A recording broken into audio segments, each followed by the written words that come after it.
adalah suatu kegiatan menuruni ketinggian menggunakan tali karmentel dari atas ke bawah.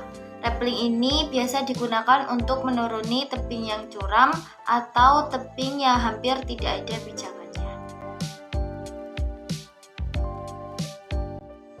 Yang pertama ada simpul pita. Simpul pita ini berfungsi untuk menyambungkan dua tali pipi menjadi satu. Simpul pita ini biasa digunakan dalam webbing sebagai pengganti harness. Seperti ini. Kemudian ada simpul mati. Simpul mati ini berfungsi untuk menyambungkan dua tali yang berdiameter sama dengan cara mensejajarkan dua ujung tali lalu menyimpulkannya menjadi satu. Kemudian ada simpul nelayan yang berfungsi sama seperti simpul mati, yaitu menyambungkan dua tali menjadi satu yang berdiameter sama. Namun di dalam rappelling, simpul nelayan ini lebih safety daripada simpul mati. Seperti ini.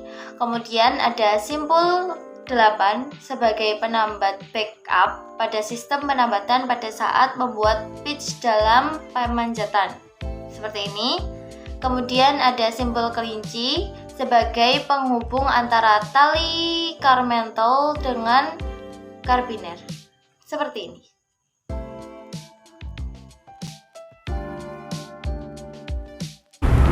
Untuk melakukan kegiatan rappelling yang aman, kita perlu peralatan khusus. Di antaranya, yang pertama ada tali karmentel. Tali ini kita gunakan untuk pengaman ketika kita naik atau turun dari tebing atau pemanjatan di media lain. Tali karmentel ini terbagi menjadi 3 jenis, yaitu dinamis, statis, dan semi statis. Setiap jenis memiliki tingkat kelenturan yang berbeda-beda. Lalu ada descender. Descender adalah peralatan yang digunakan untuk meniti tali ke bawah serta mengamankan ladder saat membuat jalur. Biasanya yang sering digunakan adalah figure of 8 dan auto stop. Figure of 8 atau figure 8 kita gunakan sebagai alat pengerem saat kita melakukan rappelling, sehingga kita tidak terjun bebas dari ketinggian. Lalu ada auto stop. Auto stop adalah alat descender, pengganti figure of 8, dengan sistem kerja sama seperti rem tangan tapi terbalik.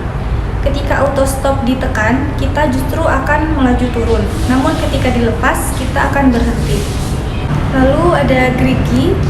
Grigi juga merupakan alat descender pengganti figure of 8, namun lebih sering digunakan untuk membilai pemanjat. Lalu selanjutnya ada karabiner. Karabiner atau cincin kait yang kita gunakan sebagai penghubung tubuh kita dengan figure of 8. Lalu ada webbing. Webbing atau tali jiwa adalah salah satu alat panjat yang kita gunakan sebagai pengaman tubuh, di mana webbing ini kita buat menjadi harness. Lalu selanjutnya ada harness. Harness adalah alat yang seharusnya digunakan karena tingkat keamanan dan kenyamanannya jika dibandingkan dengan webbing yang dibuat menjadi harness. Lalu ada helm. Helm atau helm panjat kita gunakan untuk melindungi kepala kita dari benda yang jatuh dari atas kepala seperti batu dan kayu. Lalu ada sarung tangan. Sarung tangan ini kita gunakan untuk melindungi tangan kita saat menggenggam tali karmentel sebagai kendali kecepatan saat turun.